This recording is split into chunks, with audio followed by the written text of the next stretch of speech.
Looks like we're going to reminisce on the past a bit. Message 5, Everything TNS. I'm your host, Desi, on Unsent Voice Notes, and this week we are diving into the next step.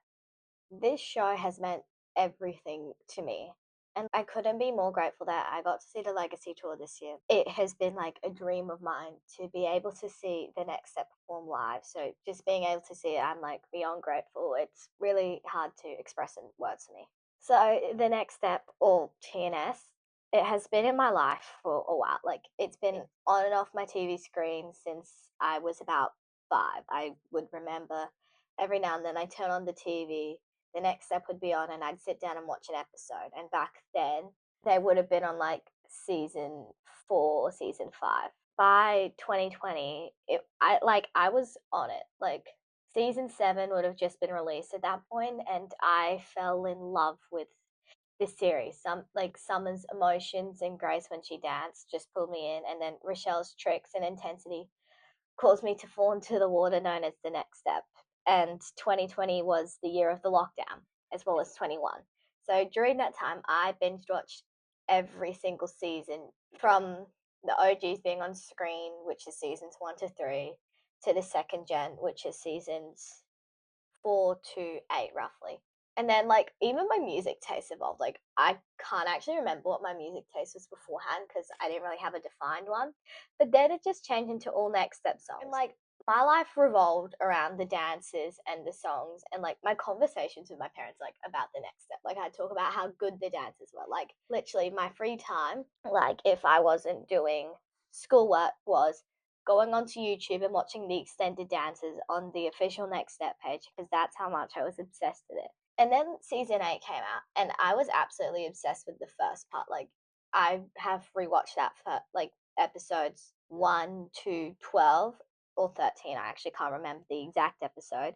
Like 5 or 6 times, like those episodes, because I was actually obsessed with it. Like the whole storyline, I loved it. And then like the second part came out, and like that was the introduction of the third and final generation, like a proper introduction because we had seen them in and out in the first half, and they were so different from like the first and second generation. But like it was hard not to fall in love with them as well because they all had like different things and talents. Like this new generation was unlike anything I had seen before in the next step, and it just caused me to fall in love with the show even more. And then I just was like anxiously waiting for like when season 9 came out. When I found that season 10 was going to be the last season, I was really sad because like they'd announced that they were doing that as the final season, and I didn't know what to do because the next step had been a part of my life, and now I, after season 10 would have been released at that time, I had no idea what to do with myself. But then season 10 released, and I was definitely happy with the ending. Like we got a really good ending. I'm not going to spoil the show for anyone who wants to watch it. And then I thought that was it. The next step was over.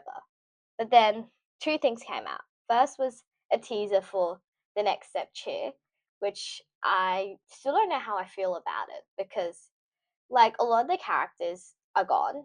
Like there are a couple still there, and I think they're going to become more main characters. But obviously, I'm a dancer, not a cheerleader, so I don't know if I'm going to relate to the show as much. But I'm definitely still tuning in for when the first season comes out. Like I'm looking forward to it, but I still have mixed emotions on it because I just haven't had time to think about how to clarify those emotions. And the other thing, which I thought at the time when season 10 was released, that I'd never be able to see the next step on tour, and it had been a dream of mine for a long time. And then came to October last year. I was actually just scrolling through YouTube, and a next step post popped up, and it was quite odd for me because I usually don't get the next step on my feed. So it popped up, and Alexandra Chase was on there, and she was on the next step from season 4 to season 8. So she was talking about how the next step was going on tour, and I was like, wait, what? Like I thought it was fake, or I thought it already passed and I missed it. So then I just did like a bit of my online searching, and turns out it was true. The next step was going on tour, and it was a week until tickets came out. So I was like, okay, how do I convince my mum to let me go on the next step? Because I also had another dilemma. I had a feeling like another concert, I had a feeling that artist was going to release tickets soon, and I really wanted to go on that concert, and I thought I'd have to choose between one. So I never brought that concert up, and I mentioned the next step. I'm like, the next step's coming to Australia, and I really want to go. And my mum knew I had been wanting to go for ages because like nothing really came. Like obviously that was 2016 and I think 2020, but I didn't really know about the next step then, so I wasn't interested in going to the shows. But now I was, and I thought it was over. And then the Legacy tour was going to happen in 26. So somehow, I actually don't know how, I convinced my mum to say yes. She managed to actually get into pre-sale, which I was very lucky about, and she got the tickets. And I remember I was in my geography class at the time, and I opened my laptop just to check something, and then I saw a message. So I checked the message quickly, and I saw it was from my mum, and she said, I got the tickets. And I tried so hard not to scream in geography class. I managed to do it, but I wouldn't be surprised if people like looking at me because I was trying so hard not to scream. Because for me, it meant I was actually able to see the next step on tour. And as I'd said, that was like one of my biggest dreams. Like, I like there were people on there because I already knew who was going on the tour, and I was so excited to see them because I had looked up to them for so long. So, yeah, the next step has been a part of my life for a while, and it's definitely been a major part of my life. Now, for today's rankings, I really actually wanted to do tour rankings, especially seeing as I'd just seen the show, but there were a couple of reasons that I have decided against it. So, one is just because I did one like a couple episodes back, so I didn't want to do a repeat. And then the next one is because in different cities there were different people. Like in Australia, uh, we didn't see Trevor like in any of the cities in Australia because he is filming in New Zealand. So they've obviously had to work around that. So choreography wise, it has been a bit different. And then also Ben wasn't on the tour for the Australian leg, or at least my part of the Australian leg.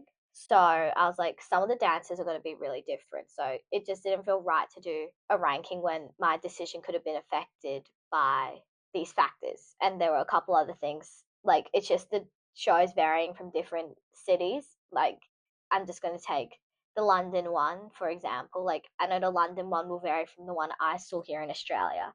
So that's like my main reason why I decided to go against doing a tour ranking for the Legacy Tour.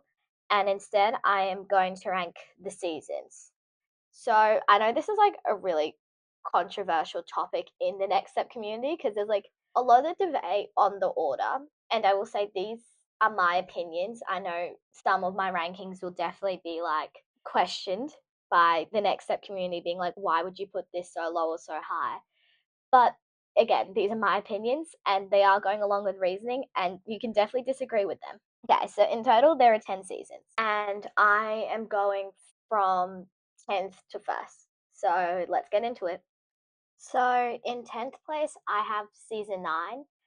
It was just like overall not one of my favorite seasons. One of the reasons I have put it there is because internationals was like held at the next step itself, and I think just like it didn't feel like an internationals competition. Like comparing to season 3, I felt like just that felt more internationals like than season 9. They might have had some restrictions, which I get, but I just felt like it wasn't as good of an international seasons as it could have been. And I think just like, yeah, there were highlights though, definitely. I loved Pascal. She was like definitely one of my favorites in season 9. And I also loved Olive. Like, it took me a second to get used to her, but I loved her once I saw her a couple of times. But I also did feel like Grace's villain arc kind of thing was reused from like the same season as Amanda and Lily. Like, it just felt a bit overused, and I was like, just being evil did not look good on Grace at all. So that's why I've put season 9 in 10th place. In ninth place, I have season 4. Like, there were definitely good things, but I felt like it just overall wasn't a great season. Like, I did love, as much as I hated it as well watching it, I did love the idea of Riley betraying James and then like kissing Alfie and then Piper seeing it and that whole thing. Like, that was crazy for me.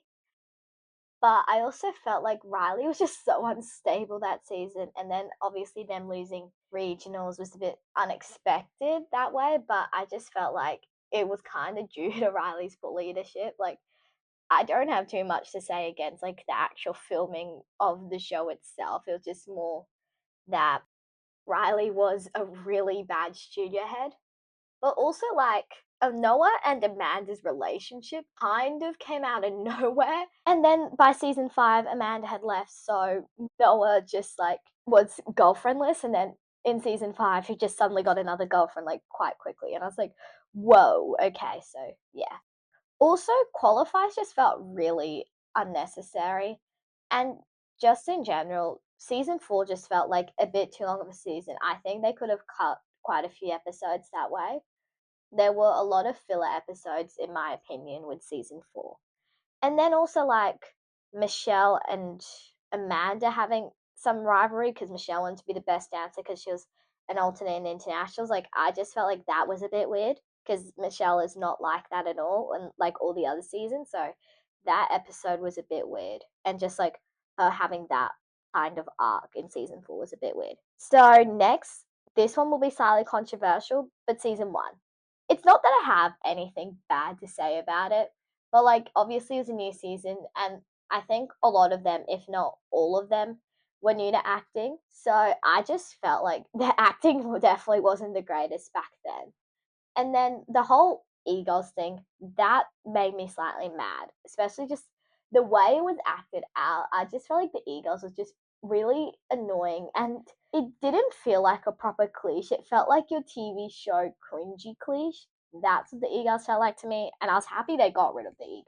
And then Emily, I love Emily in the future seasons, but in season 1, I did really hate Emily. And it was also just like the sudden change from her to being so mean to suddenly being so nice, like by the end of season 1. And I was just questioning that whole thing. Like Emily's arc was not the greatest for me back then. So that's why season 1 is in 8th place. And then next, I have season 10. And season 10 was pretty good. I did like the Brawl Challenge. That was something quite different. Like, it was somewhat reused in the sense of Dance Mania in season 7, but season 10 was pretty good. I did like the whole aspect of the Brawl and like that keeping hidden from the team. And I did like that for season 10, they didn't end up just going back to regionals because that would have felt such a step back.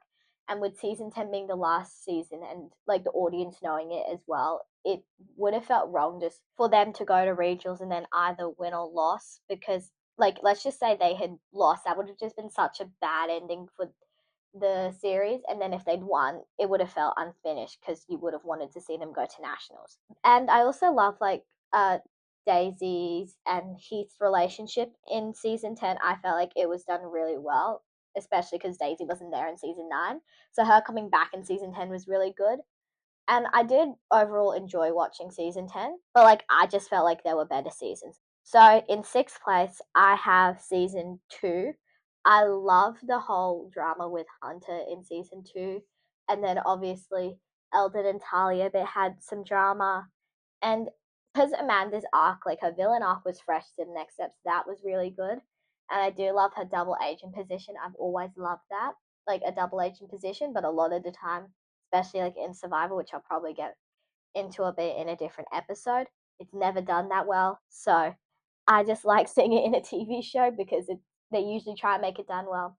And I do like how Amanda flipped and then Lucian was still mad because we all hate Lucian. So that was my season 2. I also felt like just Emily and Hunter's relationship was really cute, and I hated that Amanda had to ruin it. But I did love the love triangle between. Actually, no, it was not a love triangle. It was a love square between Michelle, Eldon, Hunter, and Emily. So that was quite fun to see. I did hate that Michelle and Eldon broke up, but it's okay because that was repaired in season 10. Another reason why I like season 10. Okay. In 5th place, I had season 3. I just loved it. It's like one key moment for me in season 3 is like the blindfolds with Noah. Like the first one was when they were throwing fruit at him and like playing like I can't remember.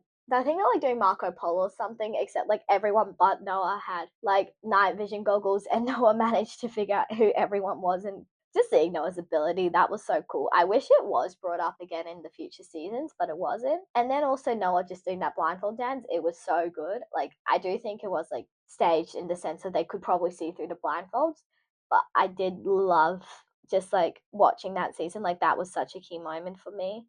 And I love that they actually went to Miami. Like I felt that was so cool. And the whole crocodile hunter thing, that was hilarious with like Eldon losing his lucky coin and all that. That was such a hilarious episode. And then Ella, I loved Ella and her villain arc because it was somewhat similar to Amanda's, but also quite different in the sense she was always a rival studio, and Riley should have been like more careful of that. Like I love Ella's involvement in the story, so that's why I put season 3 at fifth.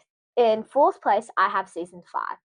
For me, I loved the whole TNS East vs TNS West. It was something new to the show, and I think it is what the show needed at the time, having the rivalry within the studio, especially after losing regionals, because both East and West had the ambition to go to regionals, but then they were competing against each other because Emily and Michelle thought they knew best. And I love seeing the rivalry between Emily and Michelle like start up again because that was so in it felt like it had gone in the past. So seeing it come back was really nice. And then I love like I can't remember what episode it was, but then Piper and Amy being like, okay, let's ban everyone together, ignore what Michelle and Emily said. So they did that, and then by the end, they qualified for season 5. I think the only reason I don't really like season 5 is just because that whole season was just qualifying for regionals. Like, that was the end result. So it just felt like a bit of a downer when the season ended, but it wasn't like the worst season. I also love like Rochelle having a bit more involvement in season 5 because she is my favorite dancer on the next step. So I did love that. And like the whole broken foot and her being so stubborn because I can relate to that so much. I am someone who refuses to take medication when in pain unless I absolutely have to. And I just felt like Rochelle represented me so much. And she represented dancers in the sense of they're so stubborn and they never give up when something's wrong. So that's why I have put season 5 in fourth place. So we're getting to the top 3. In third place, I have season 7. Now, season 7 used to be like top 1 for me, so I think that's part of the reason I put it in third because it was such a special season for me because that was the season I fell in love with the next step. And I had watched that quite a few times. I love the whole Dance Mania twist and them not going to nationals, especially because just like after season 6, they'd qualified for regionals, so the next step would be nationals. And then it would have been kind of following the original storyline, but instead they go off to Dance Mania. So I really love that. And then the whole Heath and Aussie rivalry, that was really funny. So yeah, love that. I'm trying to think what else I loved about season 7 because there were quite a few things. One was definitely Summer betraying the team to go off to fight for having a solo in Dance Mania because that was so unlike Summer. So just seeing the fall of Summer was like such a unique thing for the show, and I actually really enjoyed that whole arc. And then also Rochelle then competing as a soloist, like Rochelle deserved it. And I felt the team did overreact a bit, but I get why they reacted like that. But Rochelle, like I felt like seeing her do a solo in Dance Mania, it like allowed us as an audience to see her potential because she has so much potential as a dancer in like the show and in general. Just Briar, she is amazing and I love her. And we got to see her talent in season 7 quite a bit, so I was happy about that. Okay, in second place, I have season 6. I have no faults with season 6. I do love it. Like Miss Angela coming in, Lily being her daughter, and then Summer, Kenzie, and Finn also coming in, and just like Miss Angela's arc for a bit. I love that. And then all the dancers like betraying her with the food fight. That was like quite funny. I was really sad though, like in the sense because Noah left that season and Noah is also one of my favorite dancers. But I did love the farewell they did for him by singing Wish You Well to him in the last episode of season 6, which is just really cute because Noah sung that in season 1 to those leaving for regionals, which is so cute. So I feel like that would have been such a sweet moment for not only Miles, but also Victoria and Alexandra Beaton because they would have had that song sung to them because they were originally on season 1. So I think that just would have been a really sweet moment for all of them. And there's just so many things I love about season 6 with the episodes. Like the prom episode was really cool. Like I would have never imagined that. And then Amy and Henry's love story arc, love that as well. And then there's one more thing that I can't remember. A couple actually. One is Noah and Rochelle's dance, like the ballet duet, or pas de deux, sorry. I'm not a ballet person. I loved it so much. I was crying by the end of it because it was such a good duet and they'd been together for so long, like dancing on the show. So that was really sweet and they have really good chemistry.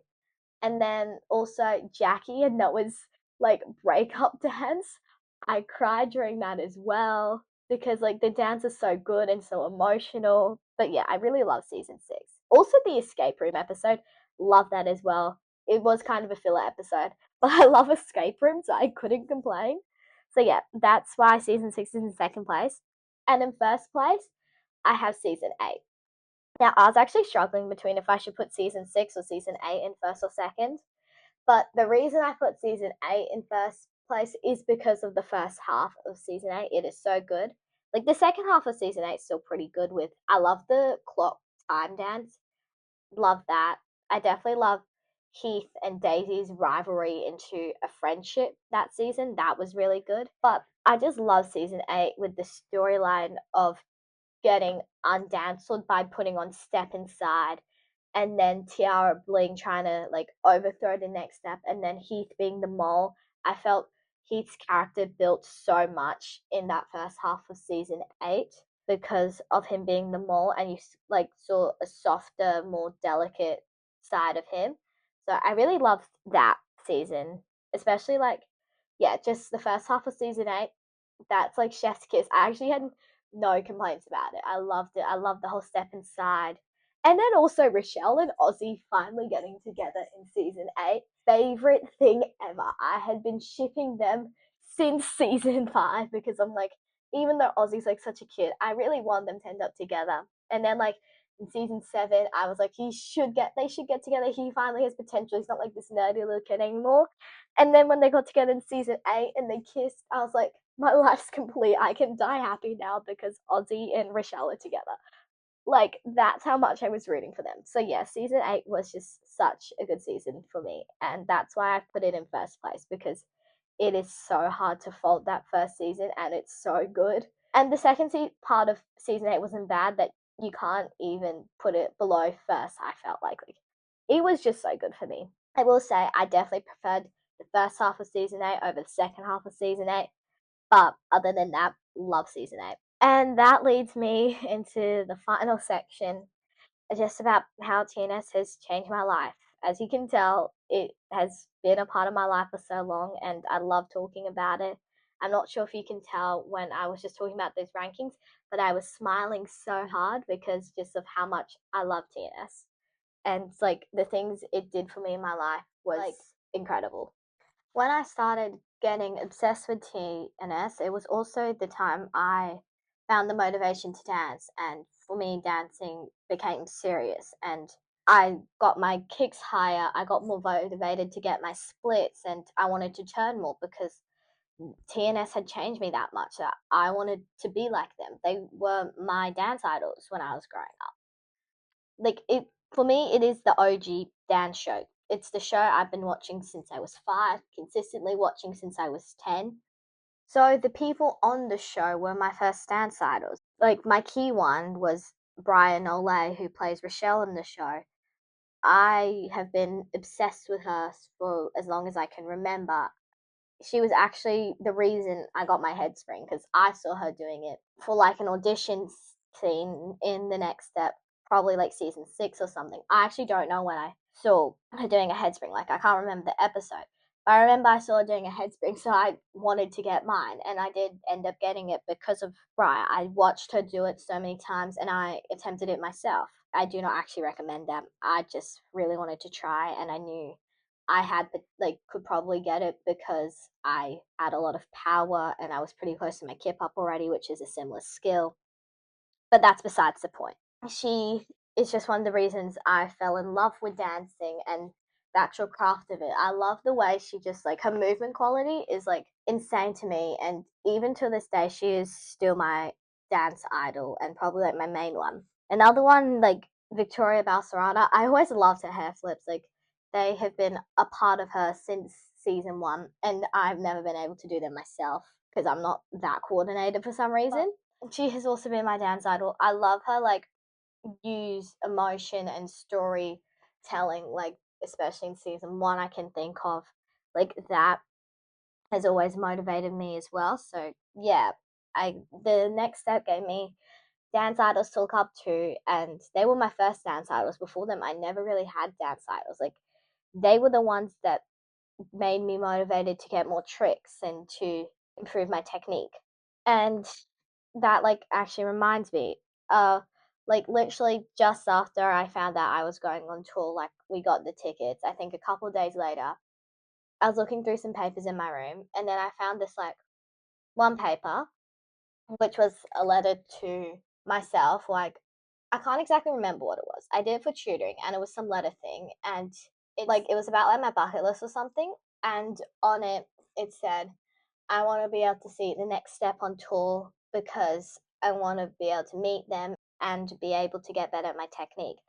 And I almost cried actually seeing that because knowing what I've done in the past couple of years, because now that's been around 5 or 6 years since I wrote that, it definitely got me in the feels because I'm like, I've grown so much as a dancer, and now I actually get to see them on tour. Like, I was definitely very emotional about that. Then, when I went to see the tour recently, my friend actually also went, not with me, but she went to the tour as well. And she described seeing the tour, and I'm going to quote her on it because I realize I feel the exact same way. She said it healed my inner child. And it really did heal my inner child. Like, I felt complete being able to see them on tour and seeing like my dance idols and just many great people just dance on stage and let their like hearts out. Like, I filmed like so many of the solos and so many of the group numbers while on tour because I just loved it so much. Like I didn't know like what else like to say because they've changed my life so much, and it's so hard to put into words how much they've changed my life because they've always just been there without me knowing, and then when I knew, it was when I needed it most in my dance career, I felt like. And even though I'm not going to pursue dance, they've definitely taught me other life lessons. I think the main one I got taught from the next step is don't let the haters affect you. Like they talked about it a bit on tour. You see it in the show. They never let the haters get to them. Like they sometimes do, but they always work it out through dance. And now that I'm a bit older, I know dance can't solve every single one of my problems. Sometimes I actually need to talk it out, but dance definitely helps me sort out my feelings. I've been doing it since I've been watching The Next Step because I realized the power of dance after watching The Next Step was that as a dancer, I have such a powerful tool to be able to release my emotions in a way not many people can. So I've definitely harnessed that since The Next Step, and I've also used as a way to be like, okay, I can dance, and these emotions, now they've danced them out, don't actually mean as much as they did. So I think that was a main thing for me when watching The Next Step and now growing up, just knowing that dance is a way for me to let out my emotions. And by letting out my emotions, I don't feel as much hate towards people or the world. Like, I can remember I had a really bad day like last year. Like last year was somewhat tough for me, not like as tough as I can imagine for a lot of people, but for me, a lot of things happened that year, and I think one of the main reasons I was able to get through it was dance. And I know it got to the point where I was starting to fall out of love with dance that year and the year before. I was struggling to find the joy. I found the dance that I once found as a kid, and I wasn't watching The Next Step as much then. But then season 10 came out that year, and of course, I ended up watching it. And it actually gave me more inspiration, and I helped me find the joy I found in dance when I was young. So the next step has not only like healed my inner child, it still helps me to this day. And I could not be more than grateful for the next step existing. And I definitely can't wait for the Next Step cheer to come out. And hopefully they will end up going on like a reunion tour or something, or do a reunion episode with the Next Step. So I get to see them one more time because they have changed my life so much, and I don't know how to thank them for all they've done to me, and they probably don't even know it. So that is all for this episode today. I know it did get a bit personal for me because it's been a part of my life and it's changed my life, and to some extent, it was my life. So, next week we are going to dive into everything about Survivor. I'm definitely looking forward to this episode. It's definitely another flashback moment, and it is my original obsession. So, I can't wait to actually dive into it. As usual, don't forget to follow me on Instagram at Unsend Voice Memos Podcast. And I'll be back here Wednesday next week. I did actually realize like my brain was on holidays, and I have slightly messed up the timings of when these episodes get released. So it is still 7 p.m. Australian Eastern Standard Time, as that is the time I operate. But it is 5 a.m. Eastern Standard Time and 10 a.m. Greenwich Mean Time. Sorry if I have confused anyone about that. And yeah, I'll see you guys soon. I didn't actually expect that episode to get so personal, but there it was. Message 5 concluded.